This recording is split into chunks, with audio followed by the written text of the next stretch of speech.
শিশুর আমিসার বাসায় প্রধানমন্ত্রী তারেক রহমান বললেন এই বিচারটা দ্রুত করবে। আজও কি বিচারটা দ্রুত করবে আপনাদের মনে হয়? কি মনে হয় অবশ্যই কমেন্ট করে বলবেন।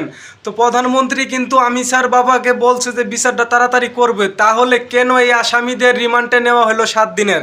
রিমান্ডে নিয়ে মূলত জিজ্ঞাসাবাদ করা হয় যে দুষ করছে কি না। তো তারা তো দুষ করছে, তারা আগেই স্বীকার গেছে, তাহলে এখানে রিমান্ডে নেওয়ার প্রয়োজন কি? জনগণ বিচার দেখার অপেক্ষায় রয়েছে, তাহলে এখনো বিচার হচ্ছে না কেন? তো দেখুন তারেক রহমান কি বললো যে রামিসার বাবাকে। এটা নিয়ে আমি সারা জীবন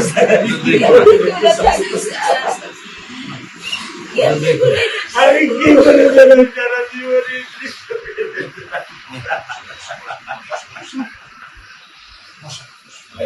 আমার এই দৃশ্য আমি কি দিয়ে পূরণ করবো?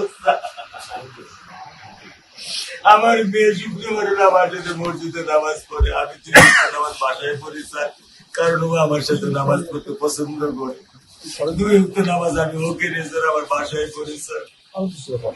আল্লাহ আমি জানি না আল্লাহ তাআলা আমার কোন পরীক্ষা করেছে, এই দুঃখ এই কষ্ট মৃত্যু ছাড়া আমার আর কোনো শেষ নেই স্যার, আর কোনো শেষ নেই স্যার। আপনার দায়িত্ব মাননীয় প্রধানমন্ত্রী নেবে।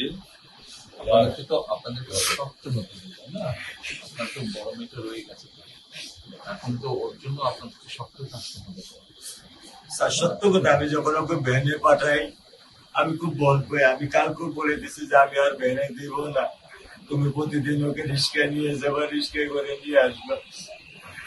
আমি ক্লান্ত স্যার, 10 বছর বয়স থেকে স্যার অবহেলা পেতে পেতে পেতে পেতে স্যার আমি আর নিতে পারতেছি না স্যার। আল্লাহ আমার ভাগ্যে দিছে, আমি কি করতেছি কি করব?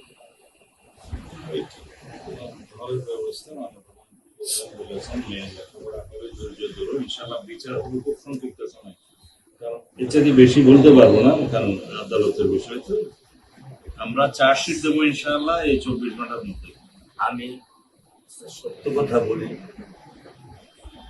আমার 55 বছর বয়সে আমি এত দ্রুত, এত সুন্দর, এত সুচারু ভাবে আমি কখনো দেখিনি। এটা বুঝতে পারছি, এটা তো বুঝতে আমি। প্রিয় দর্শক, ভিডিও ভালো লাগলে অবশ্যই শেয়ার করে দিবেন যেন সবাই দেখতে পারে আজকের এই ভিডিওটা। অবশ্যই কমেন্ট করে আপনাদের মূল্যবান মতামত জানাবেন, আর এরকম ভিডিওর আপডেট পাওয়ার জন্য আমাদের আইডিটি ফলো করে রাখবেন। ধন্যবাদ, ভালো থাকবেন। আমি বাবু বিদায় নিচ্ছি, আবার আরেক ভিডিওতে দেখা হবে।